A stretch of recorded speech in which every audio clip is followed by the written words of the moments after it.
하나님의 열심히 빚어낸 사람 13번째 이야기를 여러분과 함께 나누겠습니다. 38년 된 병자에 대한 이야기를 여러분과 함께 살펴보도록 하겠습니다. 우리말 속담에 물에 빠지면 지푸라기라도 잡는다, 지푸라기라도 움켜쥔다 라고 하는 말이 있습니다. 여러분, 이 말의 의미는 사람이 아주 급한 일, 위급한 상황을 만나게 되면 무엇이든지 붙잡게 되고 보잘것없는 것이라 할지라도 의지하게 된다라고 하는 바로 그러한 의미입니다.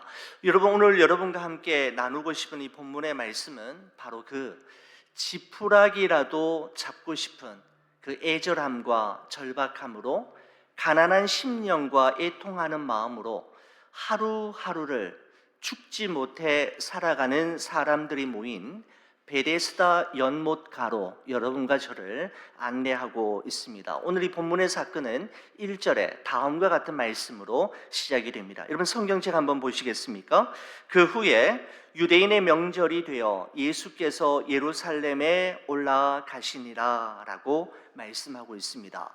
여러분, 요한복음의 저자가 말하고 있는 이 유대인의 명절이 구체적으로 어떤 명절인지를 우리가 알 수는 없지만, 여러분 9절 마지막 부분에 보면 이날은 안식일이니 라는 표현을 통해서 지금 예루살렘에는 유대인들의 명절과 안식일이 겹치면서 이스라엘 전역에서 몰려든 유대인들과 또한 흩어져 살던 디아스포라 유대인들이 함께 모여 대대적인 축제가 일어나고 있는 상황이다 라고 학자들은 이야기하고 있습니다.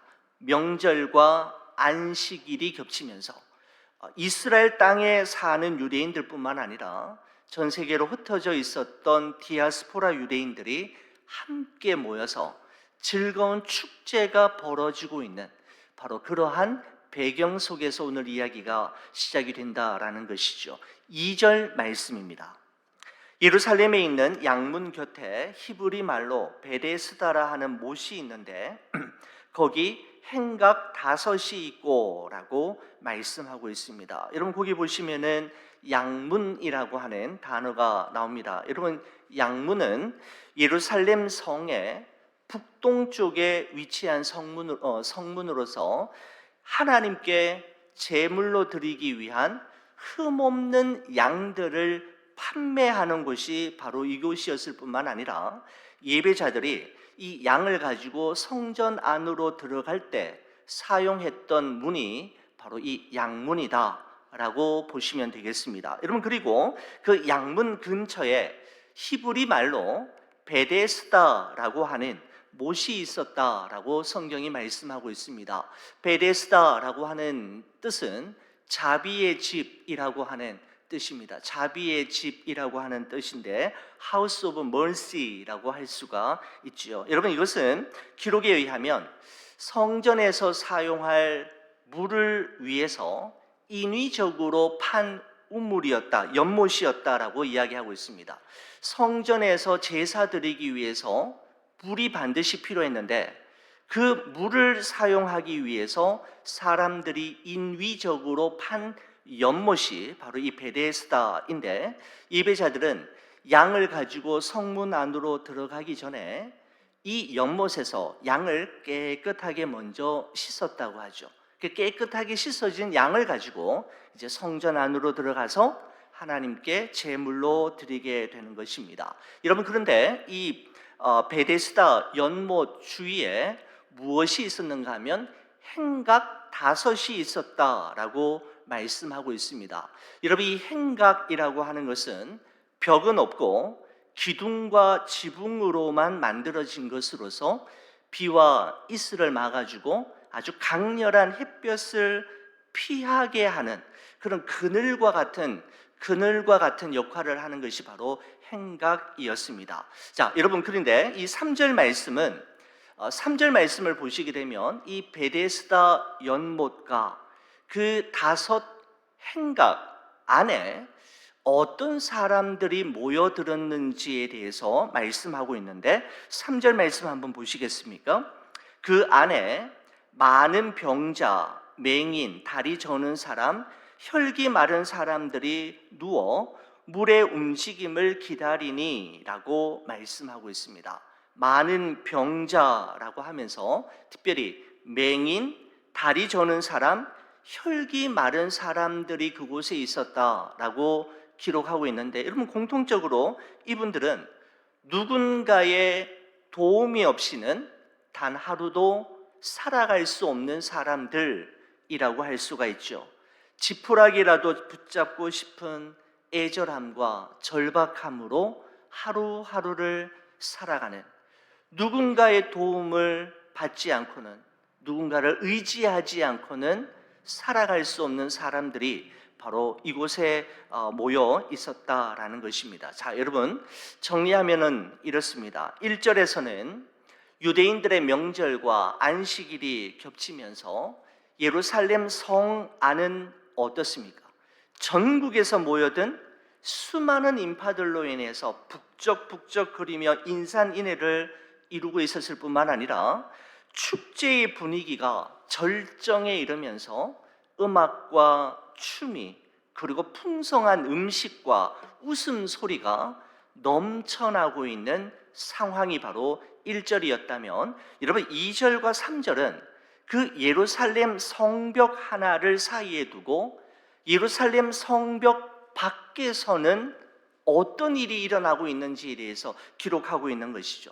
바로 그 축제의 자리에 초대받지 못한 사람들, 아니 그 축제에 참여할 수 없었던 가난하고 병든 자들이 그곳에서 머물러 있었는데, 그들의 신음소리와 한숨소리, 코를 찌르는 듯한 쾌쾌한 냄새가 진동을 하고 있는 바로 예루살렘 성벽 밖의 모습을 성벽 하나를 사이에 두고 1절과 2절, 3절이 동시에 대조하면서 보여주고 있는 것입니다. 여러분 이것은 예루살렘의 또 다른 얼굴을 보여주고 있는 것이죠.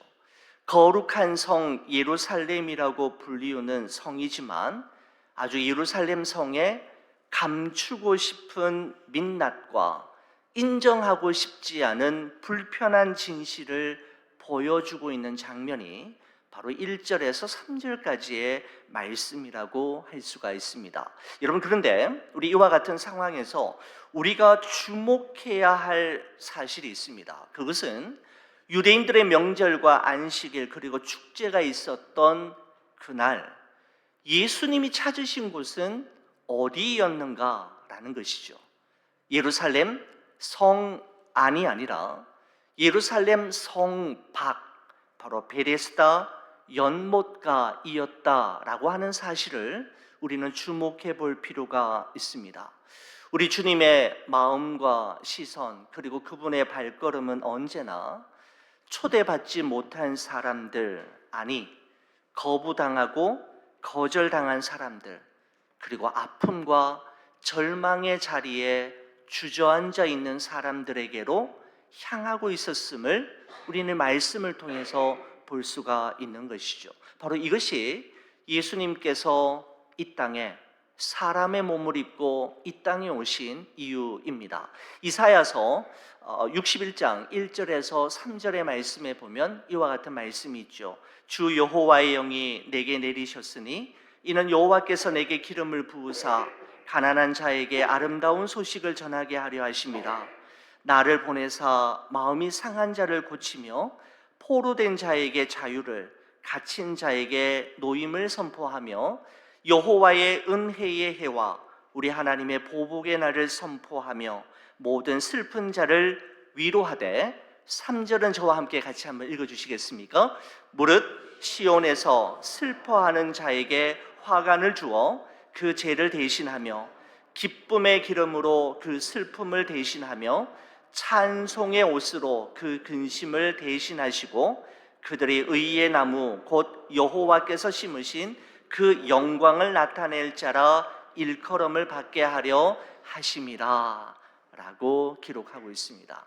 바로 예수 그리스도께서 이 땅에 오신 이유, 이 땅에 오셔서 하신 일이 무엇인지, 그분의 마음과 시선, 그분의 발걸음이 언제나 향한 곳은 어디이며 누구이었는지를 잘 보여주는 그런 예언의 말씀이라고 할 수가 있는 것이죠. 가난한 자, 마음이 상한 자, 포로된 자, 갇힌 자, 슬픈 자, 근심하는 자, 병든 자들의 곁에 예수님께서 다가가시고 발걸음을 향하셨던 것처럼 여러분과 제가 다가가야 할 그 한 사람은 지금 어떤 상태에 있는지 우리 자신과 또 그 사람의 삶을 한번 주의를 돌아보아야 되겠다라는 생각을 하게 됩니다. 여러분, 그런데 이 베데스다 연못 주위에 이토록 각종 병을 지닌 사람들이 지푸라기라도 잡고 싶은 그 간절함과 절박한 마음으로 모여든 이유가 무엇이었을까요? 그죠? 왜 그곳에 이 사람들이 이렇게 모여들었던 걸까요? 여러분, 3절 마지막 부분부터 4절의 말씀을 한번 보시겠습니까? 여러분, 성경책 보시는 겁니다. 3절 마지막 부분에 보면 이렇게 되어 있습니다. 물의 움직임을 기다리니 이는 천사가 가끔 못에 내려와 물을 움직이게 하는데, 움직인 후에 먼저 들어가는 자는 어떤 병에 걸렸든지 낫게 되미러라 라고 말씀하고 있습니다. 바로 예수님 당시에 베데스다 연못을 둘러싼 소문이 무성했는데, 그 연못에는 한 번씩 물이 요동하게 되는 현상이 있었다라는 것이죠. 여러분, 그 당시에 과학적인 지식이 없었던 당시의 사람들의 눈에 비친 이 현상을 그들 어떻게 해석했느냐 하면, 천사가 하늘에서 내려와서 그 연못의 물을 휘젓고 가는 것으로 보였던 것입니다. 여러분, 그런데 천사가 내려와서 그 연못의 물을 크게 휘저을 때, 그래서 그 물이 요동할 때, 동요할 때 가장 먼저 그 연못으로 뛰어 들어가는 오직 한 사람만이 어떤 병에 걸렸든지 낫게 된다라고 하는 전설이, 소문이 그 베데스다 연못을 중심으로 해서 널리 사람들에게 퍼지게 되었고, 그곳에 많은 병자들이 자신의 힘으로는 해결할 수 없는 이 문제를, 질병을 해결하기 위해 그곳에 모여들었던 것입니다. 여러분, 한번 베데스다 연못의 풍경을 한번 상상해 보시기 바랍니다. 평소에는 많은 병자들이 동병상련의 아픔과 고통을 서로 나누면서 고향이 어디인지, 왜 여기까지 오게 되었는지, 이 불치병으로 인해 그동안 가족과 본인이 치루어야 했던 대가와 아픔과 고통이 얼마나 컸는지 함께 나누면서 서로의 눈물을 닦아주고 등도 두들겨주면서 우리 다시 한번 힘을 냅시다, 우리에게도 회복의 그날이 있을 것입니다, 격려하며, 모두들 그곳에 있었던 사람들은 친구이었고 마음의 쉼터가 되었고 사랑방과 같은 곳이 그 베데스다 연못 주위이었을 것입니다. 여러분, 그런데 연못에 물이 움직이는 순간 어떤 일이 일어나게 될까요? 베데스다 연못은 그야말로 순식간에 아수라장이 되어버리고 마는 것이죠.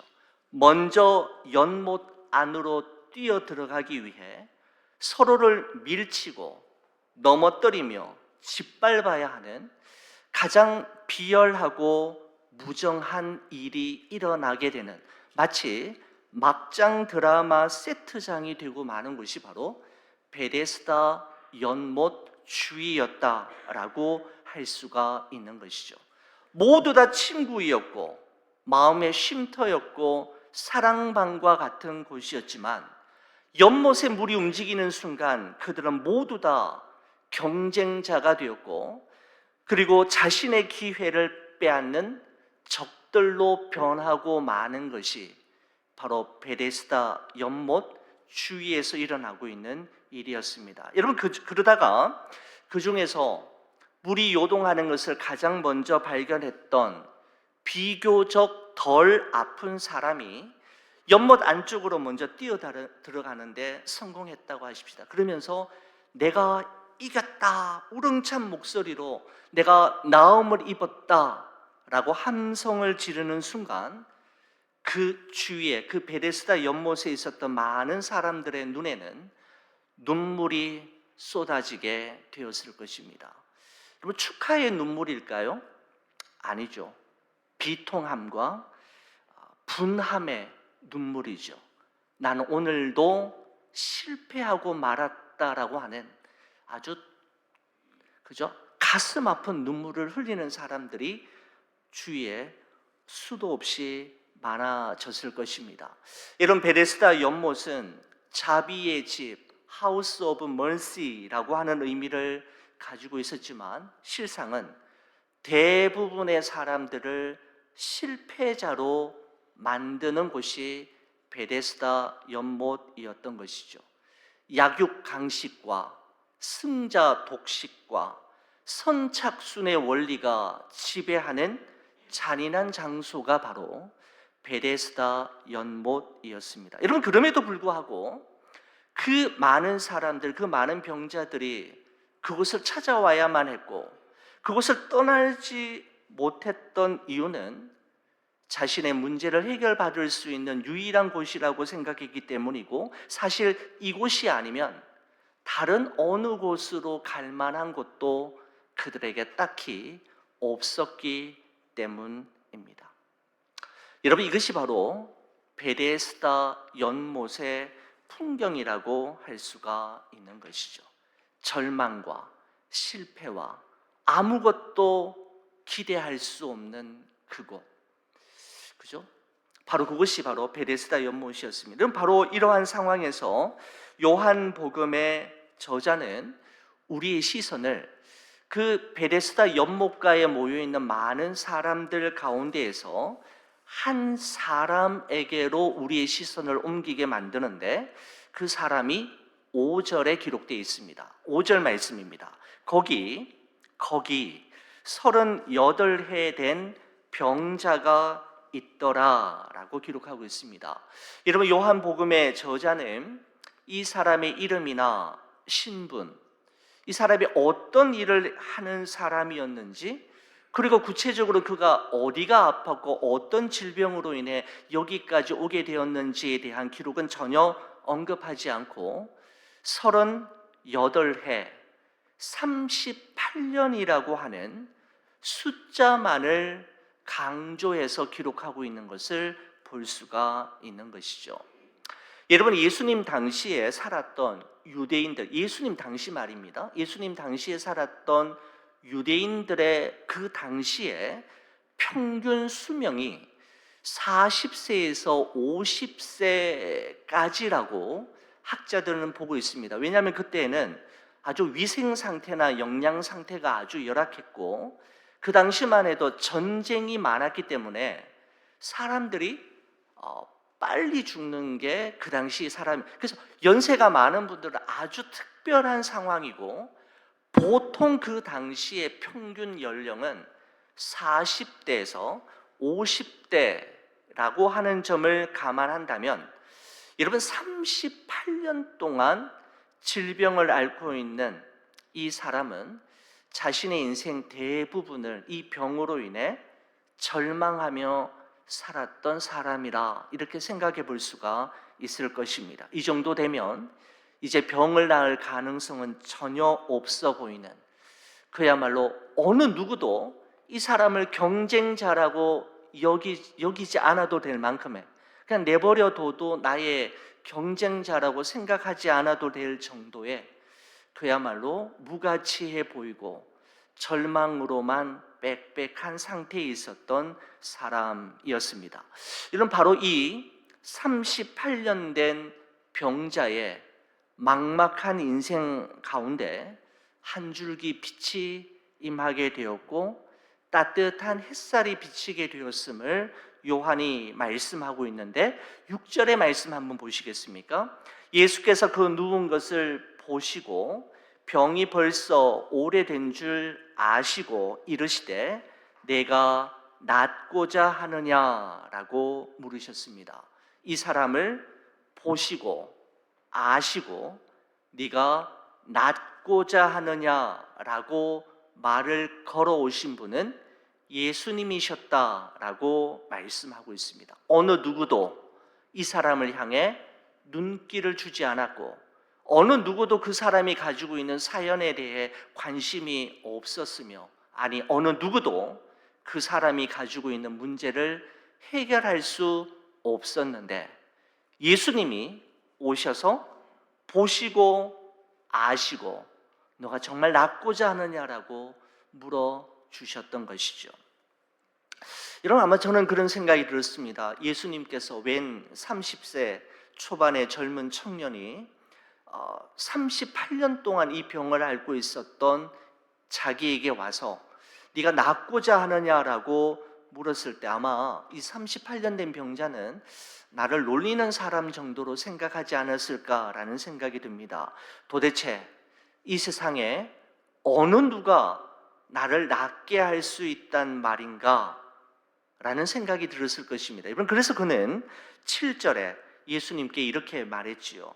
병자가 대답하되 주여, 물이 움직일 때에 나를 못에 넣어주는 사람이 없어 내가 가는 동안에 다른 사람이 먼저 내려가나이다 라고 이야기하고 있는 것을 보게 됩니다. 자, 보십시오 여러분, 네가 정말 낫고자 하느냐 라고 물으셨다면, 여러분 그 사람, 예수님께서 이렇게 물으셨을 때 일반적으로는 어떻게 대답해야 하는 것이 자연스럽습니까? 네 주님, 그럼요, 저 낫고 싶어요. 저 38년 동안 이 병을 앓고 있었고 이 베데스다 연못에 머물러 있은 지가 여러 수십 년이었습니다. 그렇지만 저는 안 되었습니다. 저는 할 수 없습니다. 저는 실패한 인생입니다. 그러나 주님, 저 낫고 싶습니다 라고 이야기하는 게 자연스럽고 문맥상 상식적이라는 생각이 드는데, 여러분 38년 된 병자는 그렇게 이야기하지 않았지 않습니까? 주여, 물이 움직일 때에 나를 못에 넣어주는 사람이 없어 내가 이렇게 되었습니다 라고 이야기하는 것이죠. 여러분, 이 38년 된 병자가 이렇게 말한 것은 자신의 병이 낫지 않은 이유가 자신을 그 연못에 넣어줄 사람이 없었기 때문이고, 아니면 항상 자기보다 먼저 그 연못에 뛰어들어가는 저 사람들 때문에 내가 38년 동안이나 지금 이 모양으로 이곳에 머물러 있습니다 라고 말하는 것이죠. 여러분, 다시 말씀드리면 이 38년 된 병자의 이 말 속에는 지난 38년 동안 그 치열했던 경쟁에서 단 한 번도 이겨본 적이 없는 인생의 깊은 한숨과 한이, 울분이 서려 있다라고 하는 것을 느낄 수가 있습니다. 어쩌면 이 38년 된 병자의 이 말은 주님, 저 이번만 이기게 해 주십시오. 제발 한 번만 저를 도와주셔서 이 경쟁에서 승리할 수 있게 해 주십시오라고 하는 의미가 스며들지 않았겠나라는 생각을 해보게 됩니다. 여러분, 그런데 예수님께서 어떻게 하셨습니까? 예수님께서는 연못에 들어가지 않고도 나을 수 있는 길, 다른 사람들과 경쟁하여서 이기지 않아도 살 수 있는 길을 보여주시는 것을 볼 수가 있는 것이죠. 그 사람을 데리고, 물이 동할 때 데리고 가는, 그래서 가장 먼저 그 연못 속에 넣어주는 방식이 아니라 연못에 들어가지 않고도 나을 수 있는 길, 다른 이들과 경쟁해서 이기지 않아도 얼마든지 살 수 있는 길을 보여주시는 것을 볼 수가 있습니다. 이런 8절에서 9절 말씀이지요. 예수께서 이르시되 일어나 내 자리를 들고 걸어가라 하시니 그 사람이 곧 나아서 자리를 들고 걸어가니라 라고 말씀하고 있습니다. 예수님은 연못까지 갈 필요도 없고 다른 사람의 도움이 없어도 복잡한 모든 과정을 생략하고 당신의 능력 있는 말씀으로 이 사람을 일어나 걷게 하심으로 38년 동안 한결같이 기다려오고 한결같이 소망하여 왔던 그의 마음의 소원을 이루어 주시는 것을 볼 수가 있습니다. 여러분, 그렇습니다. 여러분과 저에게 필요한 것은 베데스다 연못도 아니고 우리를 다른 사람들보다 좀 더 빨리 그 연못에 데려다 줄 어떤 사람이 아니라, 연못과 사람이 아니라 일어나 내 자리를 들고 걸어가라 말씀하시는 예수 그리스도라는 사실을 우리는 이 요한복음의 기록을 통하여 다시 한번 확인할 수가 있습니다. 우리에게 새로운 삶, 무엇인가 새롭게 무엇인가를 펼쳐지기 위해서는 베데스다 연못도 필요하고 나를 도와줄 어떤 사람이 필요한 것처럼 보이지만, 예수님은 연못도 사람도 아닌 예수 그리스도 한 분만으로 충분하다라는 말씀을 우리에게 말씀하고 있는 것입니다. 고통과 절망, 신음과 한숨 소리로 가득한 베데스다가 희망의 메시지가 울려 퍼지는 장소가 될 수 있었던 것은 바로 그곳에 예수 그리스도가 계셨기 때문입니다. 38년의 오랜 기다림은 바로 예수 그리스도와의 만남을 통해 마침표를 찍게 되었고, 그의 삶에 새로운 챕터가 시작될 수 있었던 것이죠. 사랑하는 우리 교우 여러분, 세상은 우리가 다른 사람들보다 더 좋은 것을 더 많이 소유하고 더 높이 올라가고 더 빨리 달려가면, 그래서 경쟁에서 이기면 진정한 행복과 만족과 삶의 보람을 느끼며 누릴 수 있다라고 이야기합니다. 여러분, 그래서 세상은 끊임없이 베데스다에서 최후의 승자가 되어야 한다라고 우리에게 메시지를 주며 끊임없이 우리를 채찍질하며 더 빨리 달리고 쉬지 말고 달리라고 우리에게 이야기합니다. 여러분, 하지만 요한은 베데스다가 아니라 네가 낫고자 하느냐? 일어나 자리를 들고 걸어가라 하시는 예수 그리스도만이 우리에게 진정한 행복과 안식과 쉼, 삶의 보람을 느끼게 하는 길이됨을 우리에게 가르쳐주고 있는 것입니다. 저는 이 베데스다 연못가의 사람들의 모습, 늘 긴장하고 있고 불안해하고 있고 쉼과 안식을 경험하지 못한 채 살아가는 이 베데스다 연못가의 사람들을 보면서 성 어거스틴이 그의 책 고백록에 기록했던 문장이 생각이 났습니다. 고백록 제1권 1장에 다음과 같은 유명한 문장이 있지 않습니까? 우리 이 문장 저와 함께 같이 한번 읽어주시겠습니까? 하나님은 당신만을 향하도록 우리를 만드셨기에 당신 안에서 안식을 발견하기 전까지 우리 마음은 쉼을 얻지 못합니다 라고, 그는 자신의 지나온 삶의 모든 과정들을 겪으면서 위대한 고백을 그의 책 컨페션에 남기고 있는 것을 볼 수가 있습니다. 사랑하는 우리 교우 여러분, 우리는 베데스다에서 최후의 승자가 되어야 성공한 인생, 또한 풍성한 삶, 진정한 행복을 누릴 수 있는 것이 아니라 하나님의 품 안에 있을 때, 주의 날개 아래 거할 때 행복과 안식을 누릴 수 있고, 예수 그리스도의 이름으로 살아갈 때 우리는 다시 일어나 걸어갈 수가 있습니다. 사랑하는 우리 교회 여러분, 우리가 38년 된 병자의 우리 베데스다 연못가의 모습을 보면서 우리가 연못과 사람이 아닌 다시 한번 예수 그리스도에게 우리의 시선과 우리의 모든 것을 맞추고 그분 바라보며 그분과 함께 걸어가는 여러분과 저의 삶이 되기를 우리 주의 이름으로 간절히 축원을 드립니다. 기도하시겠습니다. 하나님, 고맙습니다.